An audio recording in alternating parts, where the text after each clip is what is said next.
The 2021 Acura TLX is the top-selling luxury sedan in St. Louis, and St. Louis Acura has an unbeatable selection. The TLX has the highest safety rating, and right now you can get $2,500 in Loyalty Conquest offers with 0% financing for up to 36 months. We offer free pickup and delivery, and we'll also buy your used vehicle, even if you don't buy from us. St. Louis Acura, committed to becoming better than ever for you. Hey, welcome back into Weekend Joe, driven by Mungenast St. Louis Acura, Mungenast Alton Toyota here at ClaibsOnline.com. We are joined now by St. Louis's own comedian Greg Warren. What's going on, Greg? How are you? Hey, Joe. What's happening, man? I'm doing good. Hey, we had you on, which means many other shows are about to have you on next week, which means you must be coming back, or I guess shouldn't say coming back. You live here. You must have some shows lined up in St. Louis. Yeah, man. Doing the November 11th through the 14th at the Westport Funny Bones. Pretty excited. I haven't really done a public show in St. Louis for 2 years, so has it been that long? You didn't sneak anything else in when stuff started to reopen? No, I did some shows, but didn't really promote them, and it was just sort of like a hodgepodge, bunch of comedians going up. It was fun. Yeah. As we can see by the brick wall behind you too, you like many comedians made the most out of I guess whatever you had to do during the pandemic, because it hit you guys pretty hard. Yeah, that brick wall. Now that is a real fake brick wall, Joe, and that's a curtain right there. That's not some sort of computer program backdrop. That is an actual curtain that I bought to look like a brick wall. And I think I don't want to be an alarmist, but I might just have a brick wall just go ahead and installed in that portion of my my condo. So yeah, I did a lot of like kind of online corporate shows. It was not as rewarding, hopefully. Yeah. How's the feedback work for that because you feed off the audience? Yeah, it's really interesting. What you do is you talk into a microphone for 45 minutes, and you assume that people are enjoying it. There is no feedback. There's not. I mean, it's sort of a tricky thing, those online shows. And I just did it was usually for some company or some event, and it's you could open it up where you can hear feedback, but if you turn everybody's mic on, then it's going to be mayhem, because you're going to hear people's dogs and people just like talking and cooking and all that stuff, or you shut them down and you hear nothing. And there were a couple of times where I was like, I was going for about 20 minutes, and I'm like, I don't even know if I'm hooked up here. I have no idea.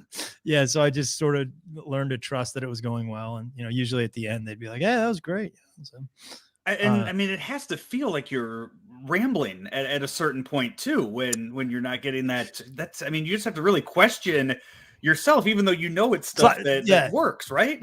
It's a lot like talking to a girl in a bar. I just feel like, This feels like rambling. I'm not getting a lot of feedback. I'm starting to get disgusted with what I'm saying, and I don't think it's working. So yeah. It's from what I remember about talking to a girl at a bar.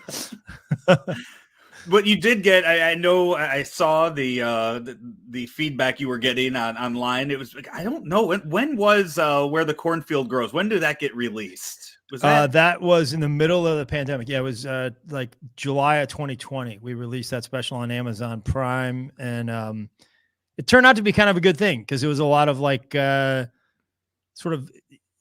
was a family friendly hour of material, and it was there was a lot of family appointment viewing time going on during COVID. It was like, all right, we're all going to get together at 8 and we're going to watch TV, and so it actually kind of worked in our favor. But yeah.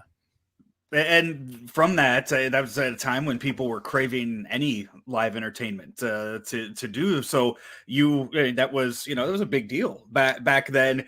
What did that do for you personally? I guess on the comedian on the comedy scale of things. Man, I don't know how to quantify. I still have a curtain brick wall behind me, so it hasn't really changed my my lifestyle that much. No, it's great. It seems like most of the stuff I've done, it's all been, it's all just adds a little bit. And that one, it was nice, man. I seemed like I made a lot of new fans, and people have been coming to shows and stuff like that, and reached maybe a community of this sort of agricultural community that have probably don't have a lot of comedy specials about farming, and so yeah, maybe made some new fans in a different market. I feel like you also put the 6 as a serious number on the map too. That was, man. Thanks for saying that, man. Yeah. I mean, that was a late ad that I did a gig with this guy, and he was like, "Hey, man, we have a common friend named Tommy Jonigan, who is a comedian from St. Louis." And he's like, "Yeah, Tommy told me about this one guy who did this joke, and it was that joke." And I was like, "Dude, that was me. That's my joke. And was it you that he was talking about, or did somebody steal it? No, it was. Okay. Tommy told him about one of his friends, and I'm one of Tommy's friends. So, and I was just getting ready for the special, and I was like, you know what? Maybe I never have done that on TV or on a CD or anything. So yeah, I told the story about basically about that we have this program in St. Louis where if the Cardinals score 6 or more runs in any game, my dad, you get your coffee for I think 50 cents, and it's the biggest part of my father's life. He's dialed in, and so yeah, yeah. Thanks for remembering that. Yeah, that was a fun part of the show. That was a late ad.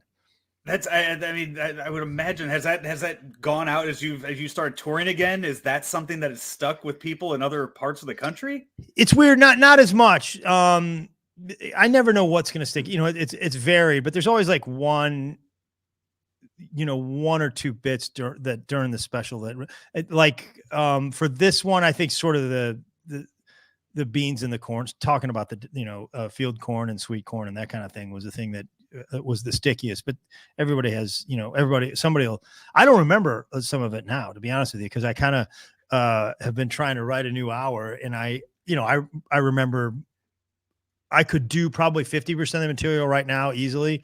But there's another 50%. I'm like, I would have to think about how do I do those jokes? How did I do those jokes?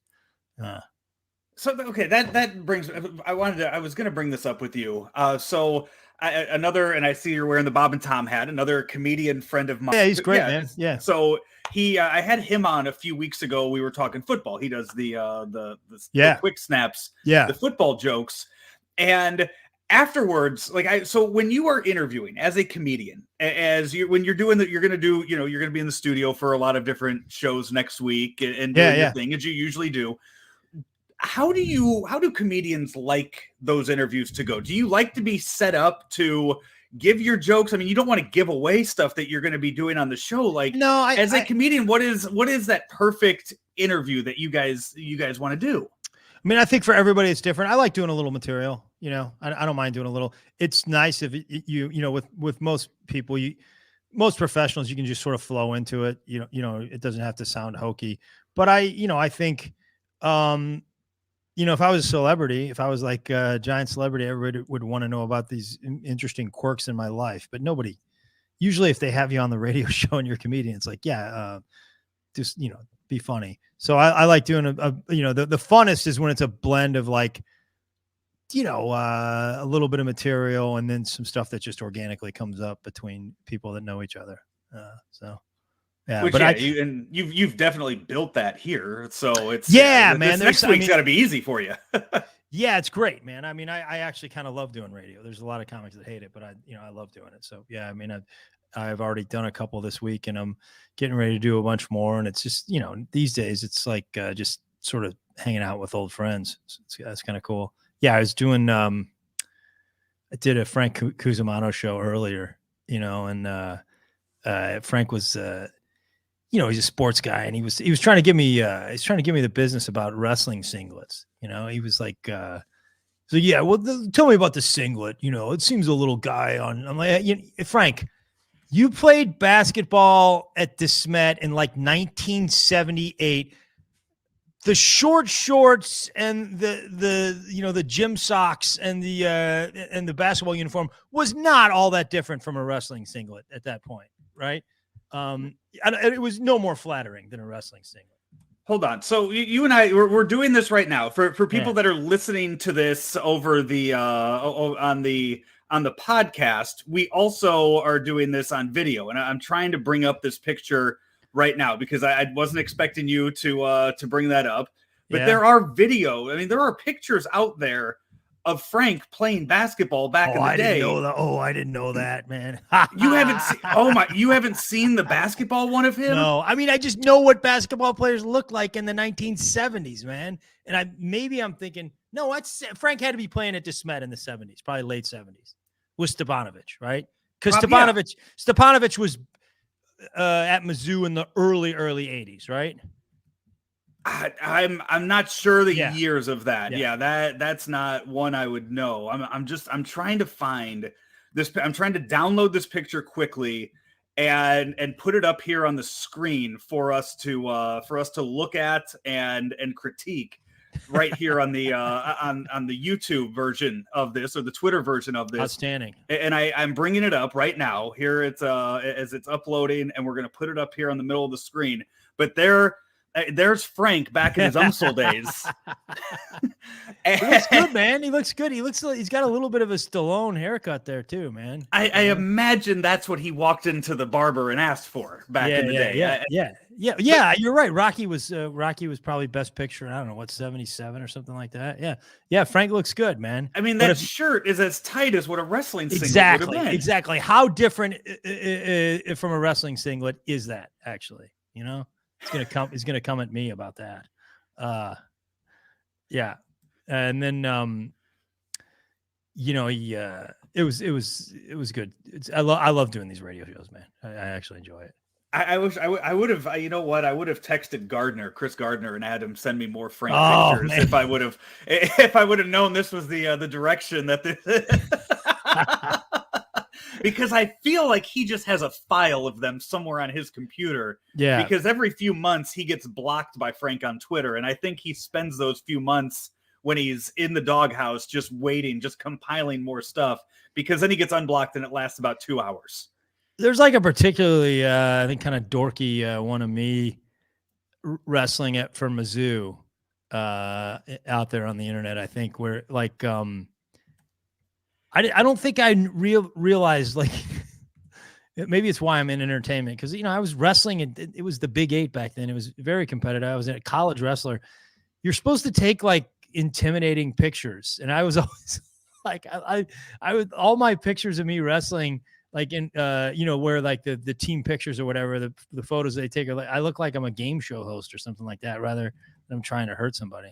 But is it this? As the power of Google and being able to do this, is this the picture I think that we're talking about? Yeah, look at that guy, man. What am I smiling at, man? I'm supposed to be trying to rip somebody's head off from Nebraska, and I'm smiling. What an idiot. This is the beauty of the podcast now. I mean, you aren't getting that doing just these radio studio interviews. Yeah, man. Yeah, thanks for putting that up. Yeah. So have you how many months? Good head of hair though, man, back then, I'll tell you. It was. You know what? I wasn't gonna say it. I was just gonna leave that to be, because last time you and I did something in studio, this was not as long as it is right now. So yeah, man. You've gone a different direction, Joe. Yeah, you're getting I like it, man. I think it's going on almost 3 years. This is nearly 3 years. It seems like you're fully committed right now, man, to a I think it's a lifestyle. It seems like at this point. Yeah. It really is, and I'm not sure how much longer I go with it. I'm not sure exactly what direction to take it, but I don't know, man. You're starting to look kind of castable, man. I could see you in one of these, Netflix films as like the derelict dirtbag guy, likable, but like sort of the guy in the meth gang, the motorcycle gang, who's he doesn't do a lot of the bad stuff, but he's affiliated with the gang. Like what was the Will Ferrell, the Talladega Nights? Not a bad drug dealer, like a nice one. Like hey, I think so. Yeah. I think you would be. Yeah. So at some point, still a guy that's made some poor choices. Yeah. So at some point, then I must have made the switch, because a lot of times I'd get Jesus. I would get that, but now you're telling me homeless drug dealer, and I don't know when that crossover would have happened. Well, I think the backwards hat probably, yeah. The backwards hat's going to really take you from Jesus to derelict, dirtbag kind of guy. They just didn't have trucker hats back then. Right. They didn't. And then, there's some parallel. Jesus was homeless or his family was for a while, right? He's wandering around, I think. We're really we're gonna reveal really quickly how little I know about religion. So religious jokes won't be in the new no. That's not part of the new hour of comedy. I don't have a framework. I wasn't brought up really with any. They won't be offensive to people who are religious, but I don't know the facts. Like facts is a tricky one. I don't know the theories. So I'm looking at your upcoming schedule here. You got Peoria coming up, Springfield, Missouri, you're Nebraska, Wisconsin, Minnesota. I mean, all of these, it's a lot of Midwest towns that you're in. Yeah. Where I feel like the title of your last special, it's going to play real well in a lot of those cities. I think so. Yeah, I think so, man. A lot of Midwest. I just did do like a run on the East Coast. I just got back. Tim Convey and I did like New York City, Albany, and Philly in a week, and that was pretty fun. But I think you're right. I think the next several weeks are Midwest type stuff. Yeah, and then the new hour is about that's about a lot of things, but one of the things it's about is it's called the Creamy and Crunchy Tour, and it's about my former life as a guy that sold peanut butter for Procter & Gamble. I sold Jif peanut butter. Really? Yeah, man. Yeah. You are you Jif guy? You know what? I usually do I just get whatever the biggest jar is at Walmart. I get that, whatever the largest size, because I just go at it with a spoon. Yeah. So I always have that at home. And then we're doing this on a St. Louis website, so people here, and I guess it's National Fresh Time, the grocery store Fresh Time. Oh yeah. I go there for the honey roasted peanut butter there. So I always have those two things of peanut butter at the house at all time, and I eat them just with a spoon. Yeah, it's a little offensive to a guy like me. I'm sorry. I'm a Jif loyalist. I was part of a lot of the Jif introductions. Fresh Time, I haven't even looked at what they have to offer. I would assume it's a lot of organic stuff, which is snobby peanut butter. But you're on both ends of the spectrum. You're on like Fresh Time, which is probably like some sort of high-priced organic peanut butter. Tastes like they forgot to take the shells off. Versus, or no, you said honey roasted. So yeah, that means they put a cup of sugar in there, probably. Yeah, pretty much. Yeah. Okay. All right. So yeah, I'm wrong about the organic. So yeah. And then you just get a big, are we talking 4 pound probably? Yeah. About that. The 4 pound is real big. 4 pounds. 18 ounces where all the action is. That's where all the promotions run, is in the 18 ounce jar, and then you got your 28, you got your 40, you got your 4 pound for families or guys like you. Some of the club stores, you got your Sam's and Costco. They'll do like a double pack of 40 ounces. Now I've been out of the business for a while, Joe, but that's our motto was choose your moms, choose Jif, right? Right. And I ran a promotion one time. Normally, if you went to wherever, probably Schnucks or Deerberg's, and you got an 18 ounce jar of Jif today, I bet you it's going to cost $2.79, $2.89. Okay, maybe $1.99. Special. Maybe if they get crazy during back to school, 2 for $3. Okay. I ran a special one time, put together a deal. Kroger Columbus, 150 stores, 18 ounce Jif, 99 cents, Joe. People were coming over the state line, buying it like it was moonshine whiskey. I mean, it was, even the bad moms bought Jif that week, Joe. They're like, Mama, this peanut butter tastes good. Don't get used to it, boy. I ain't giving up cigarettes and I ain't giving up Red Bull. So when it's gone, it's gone. It's a proud moment in my career. I would have stocked up to where I would have had enough till you ran that special. Joe, we put a limit 3 on it for guys like you. There's a limit 3. You can't open that up, or we'd have gone bankrupt.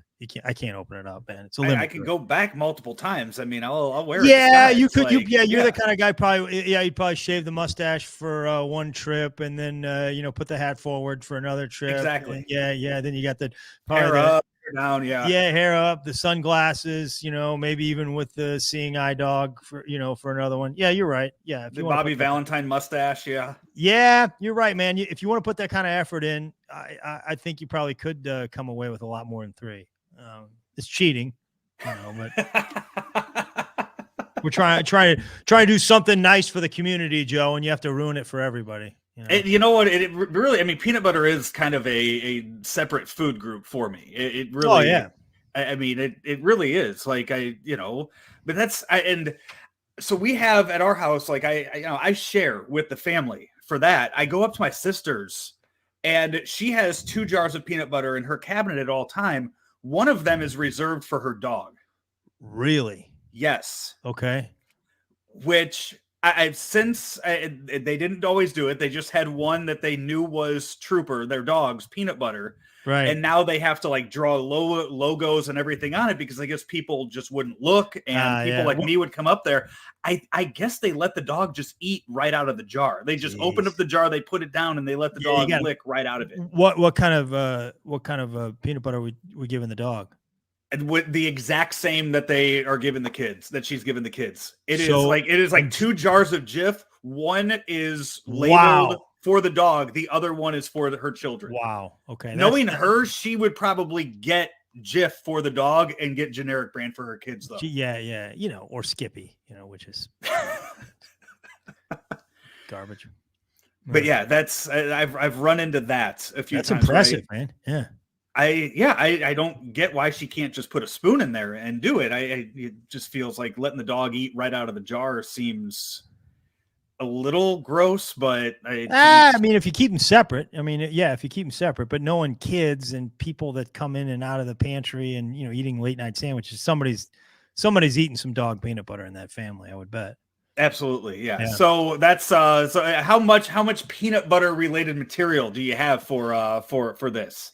I think we're in the neighborhood of, 12, 15 minutes, maybe. I mean, I kind of been going to the crowd a little bit towards the end of the show and just asking what I can, just learning it. Just people are very passionate about peanut butter. They're very loyal. And I ask them what kind you guys got at the house. They got stories like you.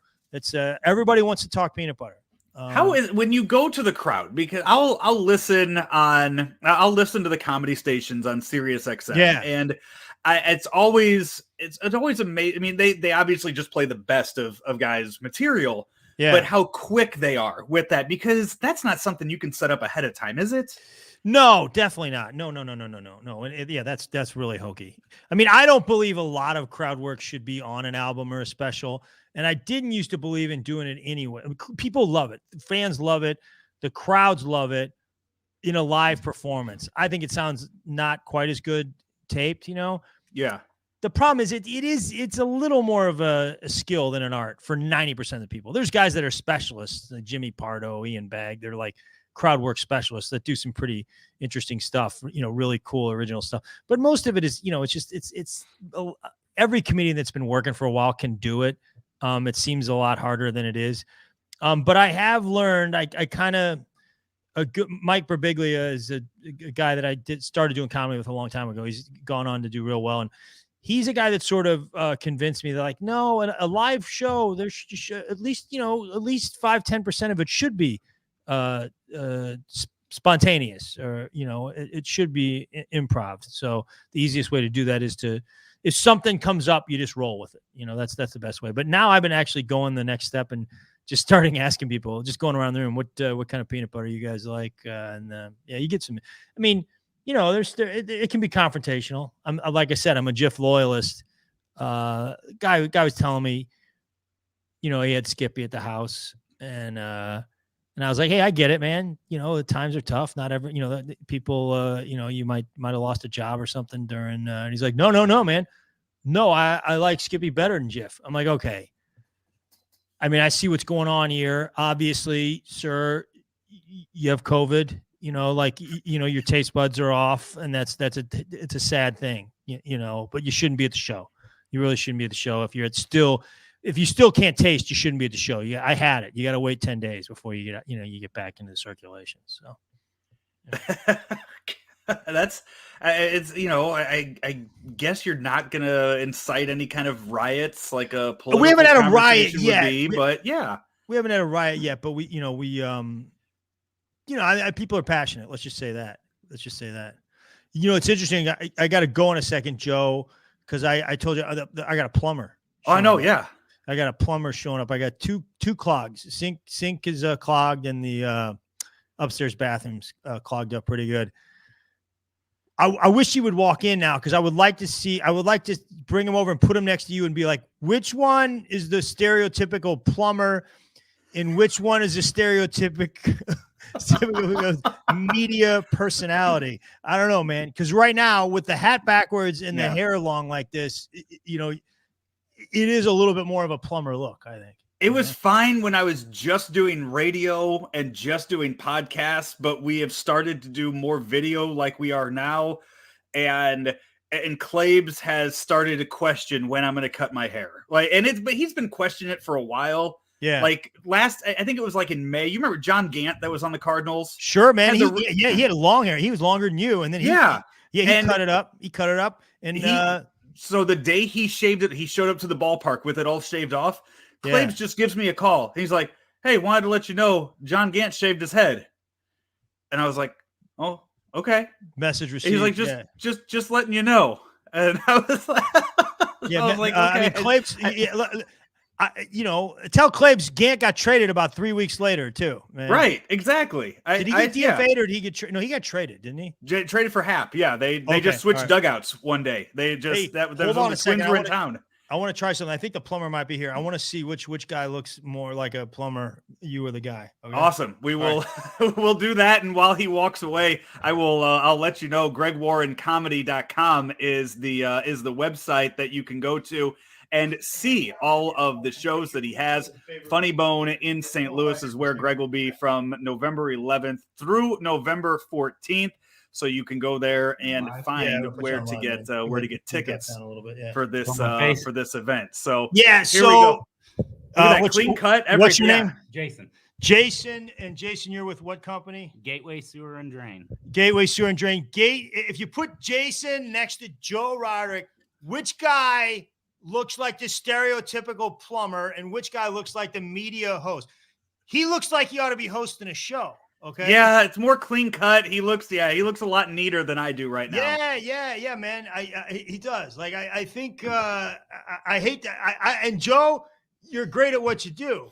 But look out for this guy, man. Yeah. He's got a good look. Does he know what you do for a living, or is he just walking into a house right now with a random brick wall curtain behind him? I'm sure he has no idea who I am, which is better. Yeah. Oh, he does. Greg, I guess he does. I guess he is familiar. Greg, thank you so much, man. I will. I'll let you go take care of your clogs, and we'll be in touch soon. Joe, great to see you, man. Yeah, thanks Absolutely. for having me on. Okay. Hey, that's Greg Warren joining us here on Weekend Joe. As I said, he'll be in St. Louis.